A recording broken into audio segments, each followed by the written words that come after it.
하나님 말씀 누가복음 24장 13절에서 35절 말씀 우리 함께 교독하겠습니다.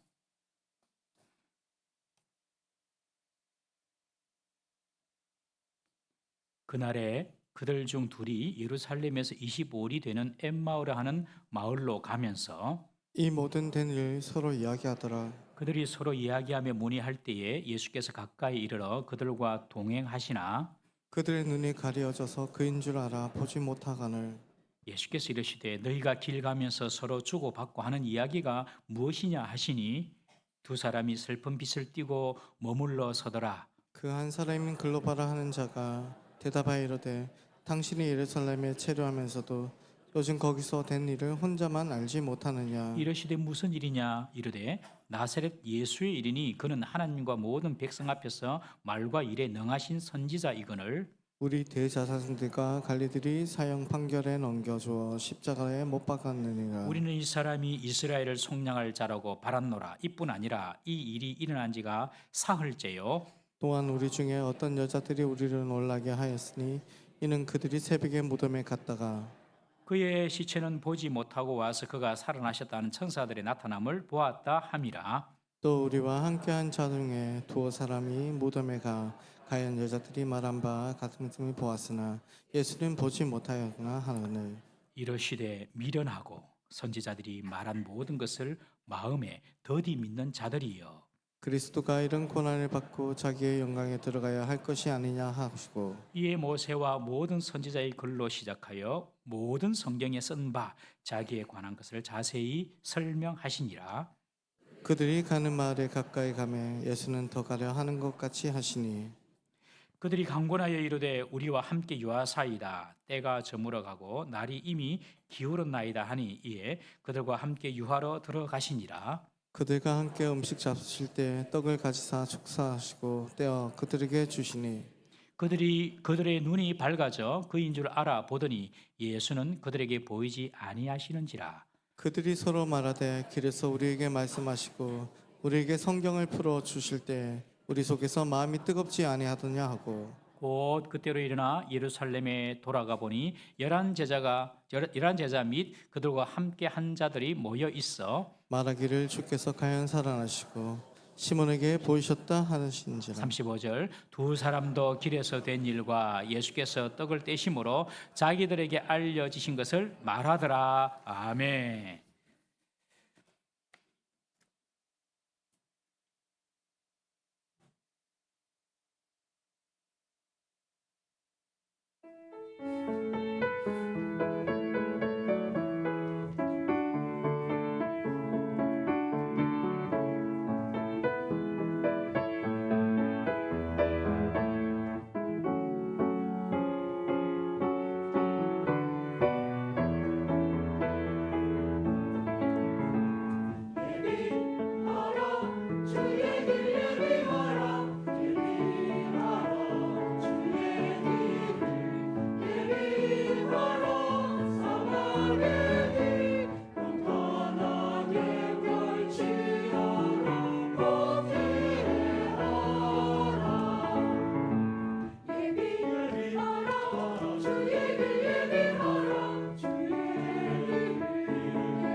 우리 앞뒤자로 보시면서 인사하겠습니다. 주님의 영광을 나타내는 삶을 삽시다. 시작. 주님의 영광을 나타내는 삶을 삽시다. 아멘.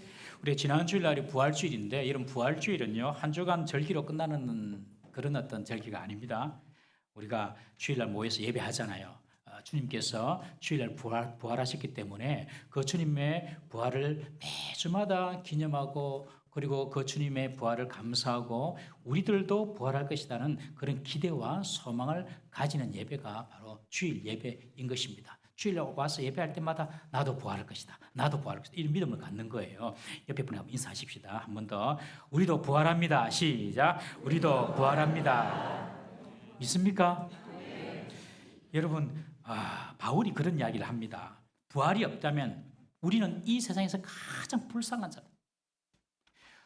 부활이 없다면 우리는 이 세상에서 가장 불쌍한 자다. 여러분, 만약에 우리의 인생이 70년, 80년 이 땅의 삶으로 끝나버린다면 이것보다 허무한 인생이 어디 있겠습니까, 여러분?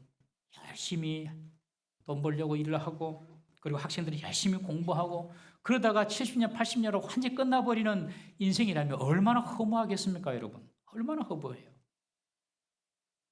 얼마나 허무해요. 특별히 예수 믿는 우리들은 얼마나 불쌍합니까?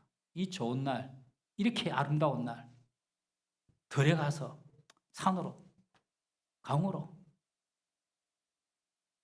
가야지 여기서 뭐 하고 있습니까, 여러분? 예수님의 부활이 없다면 우리의 주를 위한 수고, 노력 다 헛것이에요. 우리가 가장 불쌍한 자가 되는 것입니다, 여러분. 그러나 예수님의 부활은 진리며 그 부활의 첫 열매이신 예수님을 따라 우리도 부활할 줄로 믿습니다. 죽은 것으로 끝이 아니라 천국과 지옥이 분명히 있습니다, 여러분. 가봐야지 알지. 가면 이미 늦습니다. 미리 알고 믿음으로 준비하는 것이 지혜로운 사람들입니다. 그런데 그 당시는 예수님의 부활을 믿지 못했어요. 예수님의 제자들도 부활을 믿지 못했습니다. 오늘 본문에도 예수님의 부활을 믿지 못하고 예루살렘을 떠나는 두 제자 이야기입니다. 글로바라는 사람과 그리고 무명의 한 제자입니다. 12명만 예수님의 제자가 아니라 예수님 주위에서 함께 예수님을 따라다녔던 많은 제자가 있었거든요. 그 중에 이 두 사람 같습니다. 이 두 사람은 예루살렘에서 예수님께서 십자가 못 박아 죽는 그 충격적인 장면을 보았습니다. 그리고 난 뒤에 이제 예루살렘을 떠나서 엠마오, 아마 자신들의 고향 같기도 한데요. 그들로 그들의 그곳으로 지금 내려가는 것입니다. 그들이 이야기를 들었습니다. 막달라 마리아나 다른 여인들이 예수님 무덤에 가보니까 예수님 무덤이 비어 있더라. 그리고 천사들이 예수님께서 부활하셨다는 소식도 전하더라. 실제로 베드로와 요한이 그 무덤에 가봤는데 무덤은 비어 있고 예수님은 계시지 않더라. 이런 이야기도 그들은 들었어요. 들었지만 예수님의 부활을 확인해 볼 그런 마음의 여유 자체가 없습니다. 예수님께서 십자가에 죽으시는 그 장면이 너무 충격적이기 때문에 그냥 너무 마음에 시리와 낙심이 찾아와서 이제 예루살렘을 떠나서 엠마오로 내려가고 있는 것입니다. 엠마오라는 마을은 예루살렘의 북서쪽에 있는 지역이지만은 예루살렘이라는 도시가 해발 800m 이상 되는 높은 곳에 있거든요. 그래서 모든 성경은 기록할 때에 예루살렘에서 내려가더라 혹은 예루살렘으로 올라가더라 그런 표현을 쓰는 것입니다. 그래서 예루살렘에서 엠마오로 지금 내려가는 겁니다. 지금 이 두 사람은 영적인 침체와 패배주의에 빠져 있습니다. 오늘 이 설교가 오늘 우리 가운데 한 사람이라도 요즘 침체에 빠져 있고 영적인 패배주의에 빠져 있다면 이 말씀으로 힘을 얻으시기를 바랍니다. 예수님의 죽음으로 모든 기대가, 모든 희망이 다 꺾여버렸어요. 자포자기하고 우울증이 찾아오고 자괴감이 들어오고 온갖 부정적인 생각만 지금 듭니다. 이제 아무 낙이 없다. 예수님 죽었는데 뭐 끝이다. 이제 내게는 어떤 기쁨도 소망도 없다. 여러분 그런 생각이 지금 이 두 사람 마음속에 찾아온 것입니다. 슬픔만 가득했습니다. 오늘 본문에 보니까 슬픔빛을 띠고 슬픔이 가득했습니다. 이때 예수님께서 그 두 사람의 길에 동행하십니다. 예수님께서 찾아오셨어요. 예루살렘에서부터 여리고로 25里한 30km 떨어져 있는 그 길을 가는데 이들이 예수님 십자가를 생각하면서 슬픔 속에 빠졌으니까 예수님 찾아오신 거예요.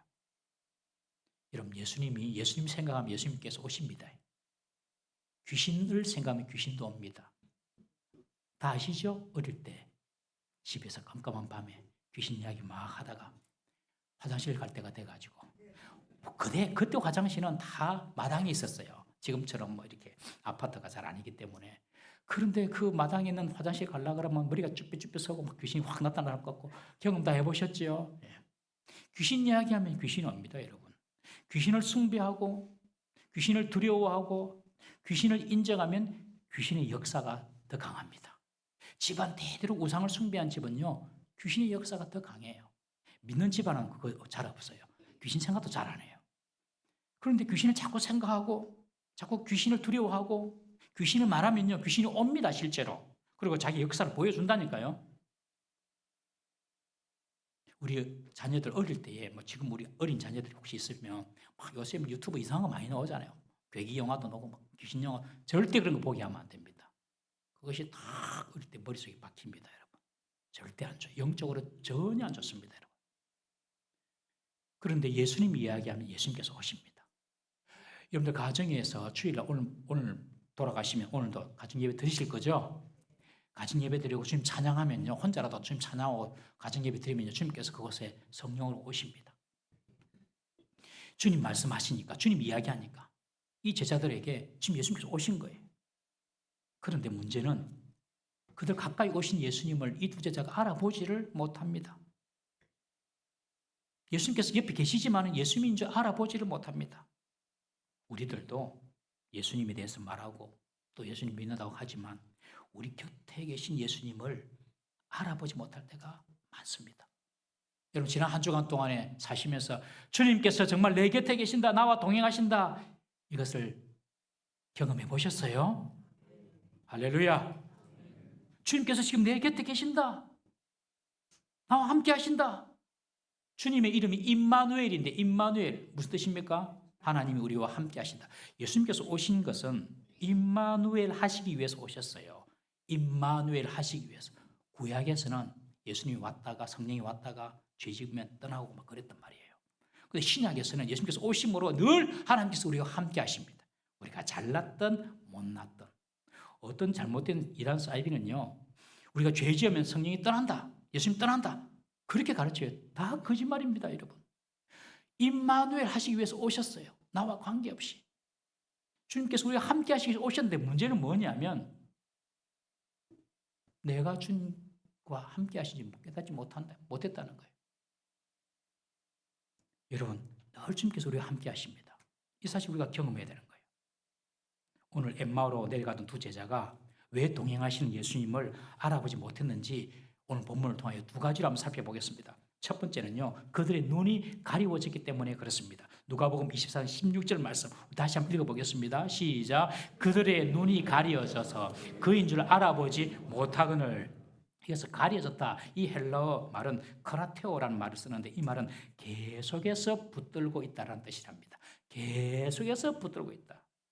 지금 제자들의 시선이요, 계속해서 어디에 붙들려 있냐면 십자가에 돌아가셨을 때 그 처참한 그 예수님 모습 너무 충격적이잖아요. 거기만 계속 그들의 시선이 붙들려 있는 거죠. 그러니 옆에 부활하신 예수님이 오셨지만은 알아보지 못하는 것입니다, 여러분. 여러분, 우리의 시선도 한 가지 붙들리면 다른 것은 보지 못합니다, 여러분. 예수님께 십자가 달려 돌아가신 것은 사실입니다, 사실. 분명한 사실입니다.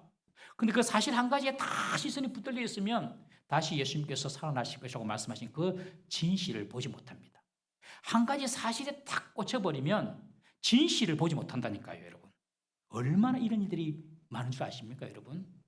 어떤 장로님이 호프집에서 나왔어요. 그걸 어떤 성도가 본 거예요. 아이고야, 장로님이 호프집에 출입 다니네. 교회 소문을 낸 거예요. 니 말하라이, 니 말해라이 하면서 장로님이 호프집 갔다 오더라. 그래 맨날 얼굴이 이상하더라 뭐 이러면서. 사실이에요, 사실. 그런데 진실은 뭐냐면 그 장로님이 그 호프집에서 일하는 지인이 있어가지고 복음 전가하러 간 거예요. 복음 전가하러. 그게 진실이라니까요, 여러분. 사실이 꼭 항상 진실이 되는 것은 아니에요. 사실과 진실이 완전히 다를 수가 있다는 사실이에요. 눈에 보이는 한 가지만 딱 꽂혀버리면 진실이나 본질은 보지 못하는 경우가 많습니다, 여러분. 여러분, 한 가지에 꽂혀가지고 다른 것을 보지 못하면 거짓에, 술수에 잘 속아 넘어갑니다, 여러분. 여기 투자하면 큰 수익이 난다. 돈 들어온 것만 봅니다, 여러분. 얼마나 위험한지. 그 위험성 보지 못하게 합니다, 여러분. 젊은이들도 결혼할 때 한 가지만 꽂혀가지고 키가 크다, 이쁘다, 똑똑하다, 돈이 많다. 이거 하나 딱 꽂혀가지고 결혼했는데 알고 보니까 돈은 많기는 많은데 얼마나 속을 많이 새기는지. 똑똑한데 얼마나 그 똑똑함으로 나를 괴롭히는지. 한 가지만 꽂히면 진실을 못 본다니까요, 여러분. 지금 제자들이 예수님 십자가에 못 박힌 거 딱 하나만 지금 꽂혀 있는 거예요, 지금. 딱 거기만 눈이, 시선이, 마음이, 생각이 붙들려 있는 겁니다. 그러니 옆에 계신 예수님을 알아보지 못하는 것입니다. 너무 큰 충격과 슬픔이 지금 이들을 지배하고 있어요. 여러분, 우리들도 사실 비슷합니다. 큰 충격이나 깊은 슬픔에 빠지면요, 앞이 캄캄해지고 아무것도 잘 안 보입니다. 그리고 마음이 무너져 버리면요, 인지력, 현실 감각 다 떨어집니다. 옆에 누가 있는데도 안 보여요. 다 경험 한 번씩 해보셨잖아요. 절망이 찾아오면 우리의 시야는 좁아지고 모든 것이 그냥 부정적으로 보입니다. 희망이 안 보이고 낙심되는 일만 보입니다. 여러분, 희망이 안 보이고 낙심되는 일만 보이면요, 지금 내가 한 가지 사실에 꽂혀 있다는 거예요. 주님을 못 보고 있다는 거예요. 그러면서 극단적인 선택도 할 수 있어요. 극단적인 선택이 대단한 그런 일을 당해야 되는 게 아니고 그냥 안 보이면, 딴 거 희망이 안 보이면 그걸 가는 겁니다. 옆에 예수님이 함께 동행하는데도 예수님 보지 못합니다. 너무 슬픔에 빠져가지고 십자가 충격이 너무 크게 받아가지고 그것만 바라보니까 시선이 매여 있었어. 여러분, 우리 기독교 신앙은요, 십자가를 통과하는 것이지 십자가에 머물러 있는 것이 아닙니다. 예수님이 계속 십자가에 달려있다고 생각하면 큰일입니다, 여러분. 아닙니다. 우리 그런 십자가에 달리신 예수님을 우리 믿지 않아요. 통과하는 과정이에요. 그것은 한 순간이에요. 예수님 부활하셨어요. 그래서 우리가 부활하신 예수님을 믿는 것입니다. 그런데 천주교 십자가 보면 아직도 예수님이 부활하지 않고 매달려 계세요. 누가 좀 이야기를 해주세요. 좀 예수님 부활했는데 왜 자꾸 그 십자가 예수님 막 달려있냐. 빨리 말씀해 주셔야 돼요. 계속 달려있어요, 예수님이. 지금 재림할 때가 가까워오고 있는데 계속 달려있다니까요. 예수님이 십자가에 죽으신 것은 사실입니다. 그러나 예수님의 말씀대로 살아나신 것은 진실입니다. 사실 때문에 진실이 가려져서는 안 되는 것입니다. 여러분, 우리는 십자가에서 부활하신 예수님을 바라봐야 할 줄로 믿습니다. 예레미야 29장 11절 말씀 한번 읽어보겠습니다. 잘 아는 말씀. 시작. 여호와의 말씀이니라. 너희를 향한 나의 생각을 내가 아나니 평안이요 재앙이 아니니라. 너에게 미래와 희망을 주는 것이라. 띄워놓으십시오. 제가 이 말씀 너무너무 좋아하거든요. 그래서 그냥 제가 틈만 나면 이 말씀 올리는데 이 말씀 외워야 돼요. 여러분, 한 말씀만 제대로 깨달아도 인생이 바뀝니다. 다시 한번 읽어볼까요? 시작. 여호와의 말씀이니라. 너희를 향한 나의 생각은 내가 아나니 평안이요 재앙이 아니라 너에게 미래와 희망을 주는 것이니라. 여러분, 희망이 없습니까? 좌절 속에, 절망 속에, 슬픔 속에 있습니까? 하나님께서 그걸 원하지 않으세요. 그 사실을 아셔야 돼요. 그리고 우리 눈을 들어서 우리 현실적인 문제만 사로잡힐 것이 아니라 하나님을 바라보셔야 돼요. 말씀으로 돌아가야 됩니다, 여러분. 두려움이나 현실적인 슬픔이나 근심, 걱정이 있을 때에 주님께서 뭐라고 말씀하시는지 말씀으로 돌아가야 돼요. 항상 말씀으로. 할렐루야. 항상 말씀으로 항상 말씀으로. 거기에 답이 있고 길이 있는 것입니다, 여러분. 그렇지 않으면 늘 현실적인 문제 때문에 확 눈이 사로잡혀 있어가지고 잘못된 판단을 하는 것입니다. 바로 이 두 제자가 그랬습니다. 십자가에 매달려 계신 그 예수님만 바라본 거예요. 슬퍼하고 절망 속에 있었던 것입니다. 그래서 예수님 보지 못한 겁니다. 우리 가운데 여전히 우리 마음을 짓누르고 우리를 힘들게 하는 그런 문제가 있습니까, 여러분? 주님께서 말씀하십니다. 너희를 향한 나의 생각은 재앙이 아니라 평안이다. 너희들에게 내가 소망을 주는 것이다. 그 말씀을 붙잡고 일어나시기를 주 이름으로 축복합니다. 두 번째로 이 제자들이 예수님 보지 못한 이유가 무엇입니까? 예수님의 말씀을 믿지 못했습니다. 그러니 가까이 계신 예수님 볼 수가 없었어요. 오늘 25절, 26절 보시면요. 한번 읽어볼까요? 시작. 이르시되 미련하고 선지자들이 말한 모든 것을 마음에 더디 믿는 자들이여 그리스도가 이런 고난을 받고 자기의 영광에 들어가야 할 것이 아니냐 하시고, 예수님은 이 두 제자들이 선지자들이 말한 것을 더디 믿는다고 질책하십니다. 더디 믿는 이유가 무엇입니까? 미련하기 때문이라고 합니다. 미련하기 때문에 예수님 말씀을 더디 믿는다는 것입니다. 여러분, 사람이 왜 미련해집니까? 자기가 듣고 싶은 이야기만 듣기 때문입니다. 자기가 보고 싶은 이야기만 보기 때문에 그렇습니다. 설교를 해도요, 희한합니다. 어떤 분들이 이 주제를 가지고 이 말씀을 저는 이 말씀에서 말하고자 하는 것을 끄집어내서 설교를 하려고 애를 쓰거든요. 그런데 설교를 해도 다 각기 은혜 받는 포인트가 다릅니다. 어떤 분은 목사님 은혜 받았습니다 하는데 뭡니까 아니까 내가 설교 중에 말한 적이 없어요. 근데 은혜 받은 거예요. 어쨌든 성령님 그걸 하셨겠죠. 그런데 마귀도 그럴 수 있어요. 상대방이 말을 안 했어도 나는 그렇게 듣는 거예요. 여러분, 이런 경우가 참 많습니다. 말을 들을 때 보통 사람들은 그냥 듣는 것이 아닙니다. 그냥 백지 상태에서 딱 들으면 정확한데 그 말이 그렇게 듣는 것이 아니라 자신의 생각과 자신의 감정을 투사시켜서 상대방 말을 듣거든요. 그래서 오해가 종종 발생하는 겁니다. 저 사람이 말하면 항상 뭐가 있어, 뭐 문제가 있어, 이런 식으로 항상 그 사람을 그렇게 보는 거죠. 이것이 그 사람 속에 있는 편견과 선입견입니다. 편견과 선입견. 예수님은 예루살렘 성에 입성하시기 전부터 나는 십자가 질 것이다. 고난을 받고 십자가 지고 죽을 것이다. 그리고 부활할 것이다. 이 말씀을 계속 해 오셨어요. 그러나 제자들은 그 말씀을 귓등으로 들었습니다. 왜요? 듣고 싶은 소리가 아니거든요. 그들이 바라고 있었던 것은 예수님이 당장의 이스라엘의 왕이 되어가지고 로마의 속박에서 자유로운 이스라엘을 만드는 것입니다. 해방하는 것입니다. 이스라엘을. 그리고 다윗 같은 이스라엘 제국을 만드는 것입니다. 그리고 곧 그 일들이 이제 예수님께서 예루살렘 들어가시니까 일어날 줄 알았습니다. 제자들은 예수님의 말씀대로 들은 것이 아니라 그들이 듣고 싶은 대로 들었습니다. 제자들은 예수님의 말씀대로 믿은 것이 아니라 그들이 믿고 싶은 대로 믿었습니다. 여러분, 이 제자들은 예수님 십자가에 돌아가신 후에 무덤에서 살아나서 부활의 영광을 드리려고 한 것이 아니라 그런 고난 없이, 십자가 고난 없이 그냥 이스라엘의 왕이 될 것이다, 이렇게만 지금 이런 선입견, 이런 지식 속에 지금 딱 사로잡혀 있기 때문에 예수님께서 무슨 말씀하더라도 귀에 들어오지가 않는 것입니다. 여러분, 십자가에 죽어진 지 사흘이 지났습니다. 사흘이 지났으면 부활을 확인할 수도 있는데도 불구하고 예루살렘에서 이 두 제자들은 엠마오로 지금 내려가고 있는 것입니다. 자신들의 선입견, 편견에 사로잡혀서 예수님 말씀을 더디 믿고 제대로 믿지 못했다는 것입니다. 여러분, 말씀을 알고 있어도 믿지 못하면 곁에 계신 주님을 볼 수가 없습니다. 교회에 오래 다녔고 설교도 많이 듣고 성경 공부도 많이 해서 성경의 지식은 많은데요, 말씀에 대한 믿음은 없을 수도 있습니다. 자신의 신앙이 습관이 편견이 되어가지고 그리고 선입견이 되어가지고 주의 말씀을 그냥 자기 수준으로 그냥 해석하며 들어버리기 때문에 그렇습니다.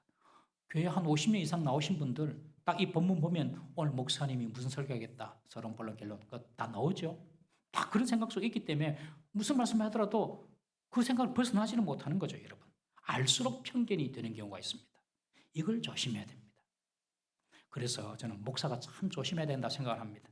성경 좀 안다고 모르는 것이 더 많은데도 다 아는 것처럼 생각하고 판단할 수가 있는 사람이 목사더라고요. 말씀 준비하면서 그런 생각이 들더라고요. 여러분, 비단 저뿐만 아니라 오래 신앙생활 하시는 사람이 빠질 수 있는 위험한 덫입니다. 여러분, 자신도 모르게 내가 만들어 놓은 나의 편견, 선입견으로 모든 말씀을 다 해석해 버립니다. 사복음서만 있는 것이 아니에요. 마태, 마가복음, 누가복음, 요한복음, 제 5복음서도 있대요. 5복음서가 뭐라고 해? 일부는 잘 알던데 내가 복음. 나는 그래 생각 안 한다. 나는 이렇게 생각. 다 자기 기준에서 말씀을 보기 때문에 정말 말씀하시는 그 예수님 말씀을 믿지 못하고 곁에서 역사하시고 살아계시는 그 주님도 볼 수가 없는 것입니다. 바로 엠마오로 내려가던 두 제자가 그랬다는 것입니다. 그들은 예수님의 영광만 생각했지 고난은 처음부터 믿지도 않았고 생각도 안 했습니다, 여러분.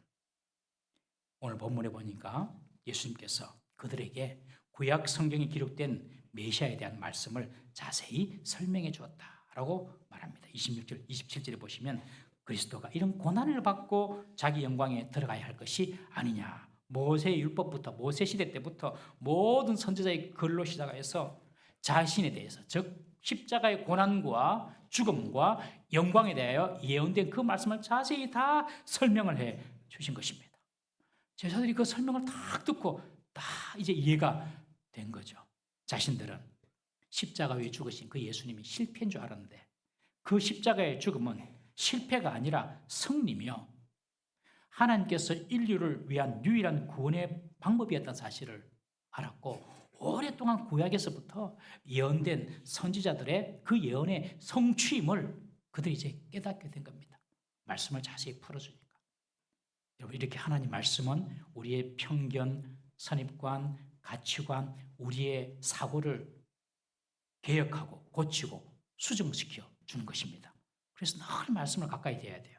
우리 히브리서 4장 12절 말씀 한번 다 같이 읽어보겠습니다. 시작. 하나님의 말씀은 살아있고 활력이 있어 좌우의 날선 어떤 검보다도 예리하여 홍과 영과 및 관절과 골수를 찔러 쪼개기까지 하며 또 마음의 생각과 뜻을 판단하니 하나님의 말씀이 들어오면요 우리의 영, 혼, 관절, 골수 찔러 쪼개 완전히 해체해가지고 그 말씀으로 새롭게 그 인격이 구성된다는 뜻입니다, 여러분.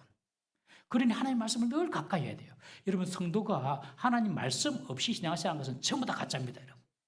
그 말씀이 먼저 들어와야 됩니다. 말씀이. 그 말씀을 들으면 새로워지는 겁니다. 변화되는 겁니다. 여러분 그래서 우리가 이 주일 예배들 일주일에 한 번 예배 드리잖아요. 주일 예배. 이 얼마나 중요한지 몰라요. 이 말씀을 들으면서 내 생각도 개조하고 잘못된 편견 선입관도 내려놓고 말씀을 자꾸 이게 닮아가는 겁니다. 부탁드리는 것은 주일 오전만 이렇게 예배 드릴 것이 아니라 주일 오후도 예배 들으셔야 돼요. 주일 오후 예배도. 이제 우리 주일 오후 예배 때는 우리 목사님들이 말씀 때가 가까이 되니까 불법을 행하는 자들이 많아서 잘못된 불법에 대해서 이제 이단 사이비에 대해서 우리가 강의를 하고 설교를 들을 거거든요. 많이 오셔서 오후 예배도 꼭 참석하시길 바랍니다. 제자들이 마을에 도착했어요. 함께 저녁 식사 자리에서 식사를 하는데 예수님께서 축사하실 때 그들의 눈이 밝아진 겁니다. 마치 데자뷰처럼 옛날 기억이 나는 겁니다. 오병이어 하실 때에도 예수님께서 축사하셨고 그리고 잡히시기 전날 밤에 마가요한 다락방에서도 예수님께서 축사하셨고 죄의 만찬에서도 축사하셨고 그러니까 그 축사하시는 모습을 보고 그들이 부활하신 주님을 발견하게 된 겁니다. 그들 눈이 밝아진 거예요.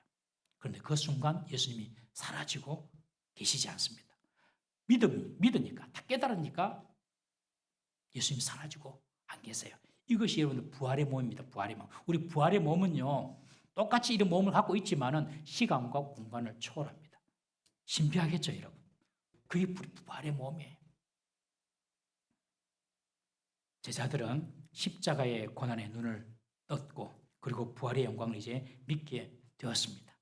좌절과 낙심과 절망의 마음이 다시 소망과 용기와 기대의 마음으로 벅차오르고 마음이 뜨거워졌습니다. 그리고 즉시로 오늘 본문에 보니까 곧 일어나서 다시 방향을 돌려 예루살렘으로 올라갑니다. 그 예루살렘은 여전히 예수님을 따르는 자에 대해서 박해하고 위협하는 사람들이 있는 곳입니다.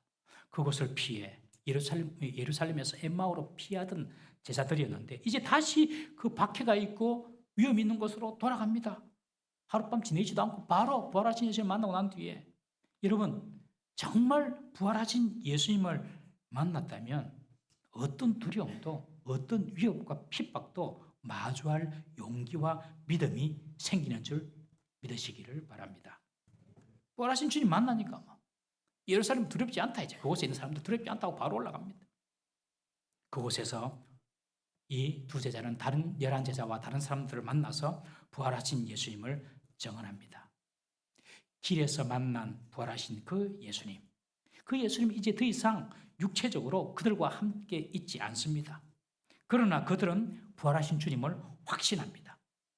부활의 주님을 확신하는 사람에게는 주님의 육체적인 임재는 더 이상 필요하지 않습니다. 우리 과거에 이런 기도 해보신 적 있잖아요. 주님 한번 보여주시면 내가 믿겠습니다. 그런 기도. 주님 한번 보여주세요. 그럼 내가 믿을게요. 그런데 정말 주님의 부활하심을 믿는 사람은요, 주님께서 함께 하심을 믿기 때문에 그런 기도 하지 않습니다. 할 필요도 없고요. 사랑하는 성도님 여러분, 부활하신 예수님을 믿습니까? 그분이 지금도 나와 함께 하심을 믿습니까? 여러분, 우리가 절망하고 좌절하고 무기력해지는 이유는요, 사실 그 문제 자체, 그 상황이나 환경 자체에 있는 것이 아닙니다. 내가 부활하신 주님을 보지 못하기 때문에 그렇습니다. 지금 나와 함께 하시는 살아계신 그 주님을 내가 보지 못하고 느끼지 못하고 경험하지 못하기 때문에 절망이나 혹은 나를 우울하게 하고 슬프게 하는 그 상황 자체만, 우리가 거기에만 빠져가지고 우리가 무기력해지고 영적인 침체에 빠지는 것입니다. 내가 패배주의, 영적 침체에 빠지는 이유가 상황이나 환경 같지만 절대로 그렇지 않고 내가 주님을 경험하지 못하기 때문에 그렇다는 사실입니다. 그때는 어찌해야 됩니까? 말씀으로 돌아와야 됩니다. 말씀으로. 여러분, 어떤 문제가 생기면 문제를 먼저 생각합니까? 문제에 너무 집중합니까? 아니면 하나님 말씀을 먼저 찾습니까? 하나님께서 뭐라고 말씀하시노? 이 상황에서 하나님은 어떻게 이 상황을 해석하시지? 하나님 왜 이런 상황을 내게 허락하셨지? 여러분, 문제에만 눈이 가려져 있어서는 예수님 볼 수가 없습니다. 하나님 말씀으로 돌아와야 하는 것입니다. 그리고 주님이 정말 내 곁에 계심을 할 때 내가 안다. 네 이런 문제 있냐? 내가 안다. 내가 지금 너와 함께 있다. 내가 다 알고 있다. 여러분, 이런 마음만 들어도요, 그 문제는 지극히 작게 여겨집니다.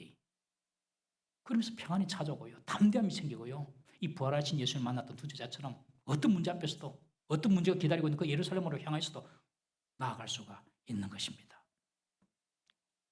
사랑하는 성도 여러분, 주님께서 부활하셨고 그 주님은 임마누엘로 우리와 늘 함께 하심을 믿으시기를 바랍니다. 내 삶의 문제가 내 눈을 가리게 해서는 안 됩니다. 내 편견, 내가 아는 지식이 선임길이 돼가지고 곁에 계신 주님을 믿지 못하고 말씀을 제대로 믿지 못하게 해서는 안 됩니다. 주님은 지금도 살아계시고 우리와 함께 하십니다.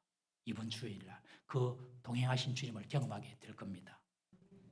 종교개혁자 마르틴 루터에 대한 유명한 일화가 있지요. 이 마르틴 루터가 구텐베르그 성당에 구텐베르그로 가보니까 그 시골이에요. 시골이 한 성당에 그냥 주교였어요. 그런데 성경을 읽어보니까 천주교가 잘못된 게 너무 많거든요. 그래서 천주교 잘못된 거 99개 쭉 글로 자기가 쓴 거예요. 써가지고 우리 교회 게시판에 붙이듯이 게시판을 딱 그냥 붙여놨어요. 이 종교개혁자 루터는 종교개 할 생각 꿈에도 없었습니다. 그냥 천주교 이런 점 잘못됐다 99개 붙여놨는데 그 지역을 여행하던 귀족들이 딱 보니까 맞거든요. 그래가지고 다시 돌아가서 종교개혁이 일어난 거예요.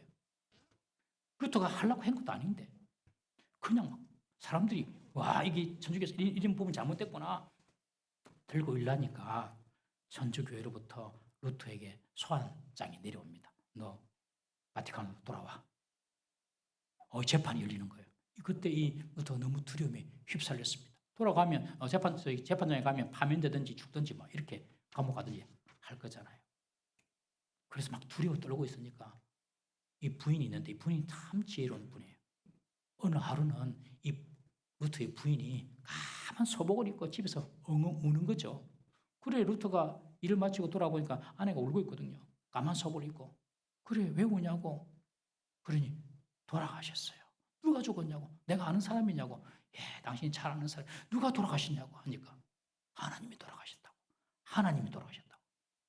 이 사람 무슨 소리 하냐고. 하나님 왜 돌아가시냐고. 그럼 불경스러운 말을 하냐고. 그러니 아내가 말합니다. 하나님이 돌아가지 않으셨으면 당신이 이렇게 두려워하고 이렇게 벌벌 떨고 이렇게 염려할 수 있겠습니까? 하나님이 돌아가셨으니까 당신이 이렇게 천주교회 앞에서 두려워하고 있지요. 그 말에 루터가 충격을 받고 동시에 용기를 얻고 그래. 하나님이 계신다. 내 주는 강한 성이요. 그 찬송 만들면서 천주교에 대항해서 종교개혁을 일으키고 성공했던 것입니다. 여러분, 오늘 엠마오로 내려가는 이 두 제자 얼굴이 어땠습니까? 슬픈 빛이 있었다 그랬죠. 슬픔이 가득 찼어요. 예수님 십자가에 달린 것만 알았으니까요. 그러나 예수님 부활하신 것을 체험하고 경험했을 때는 다시 용기를 내서 바로 그날 예루살렘으로 올라갔습니다. 여러분, 우리 눈에 더 이상 제자들처럼 슬픈 빛이나 수색이 없기를 주의 이름으로 축복합니다. 지난 주일날 그 안지호 소장이 와가지고 저는 은혜 많이 받았거든요. 오후에 안 오신 분들은 후회하셨을 거예요. 진짜 다 오셨어야 되는데 하신 말씀 여러 가지 말씀하셨는데 하나님 백성으로 당당하게 삽시다 그렇게 하더라고요. 강 역사가 하나님 백성 당당하게 삽시다. 저는 정말 그 도전 받고 은혜 받았어요. 여러분, 우리 하나님 백성입니다. 여러분, 하나님 백성. 이 땅이 전부가 아닙니다. 우리에게 영원한 하나님 나라가 있고 영생을 누릴 사람들입니다. 그리고 우리는 부활하신 예수님을 믿고 그 주님께서 우리를 도우시고 지키시고 함께 하십니다, 여러분. 그런데 이 두 제자처럼 십자가에 달린 예수님께만 시선이 집중돼가지고 다 끝났다고 절망하고 슬픈 빛으로 얼굴에 물들이면서 살 사람이 아닌 줄 믿습니다. 늘 여러분들 은혜 충만하고 그리고 소망 충만하고 믿음 충만하고 문제 있습니다. 사실적인 문제 있어요. 그러나 사실은 사실이지만 진실은 무엇입니까? 주님께서 우리의 모든 수고의 짐을 대신 지시고 함께 하시겠다고 말씀하지 않습니까, 여러분?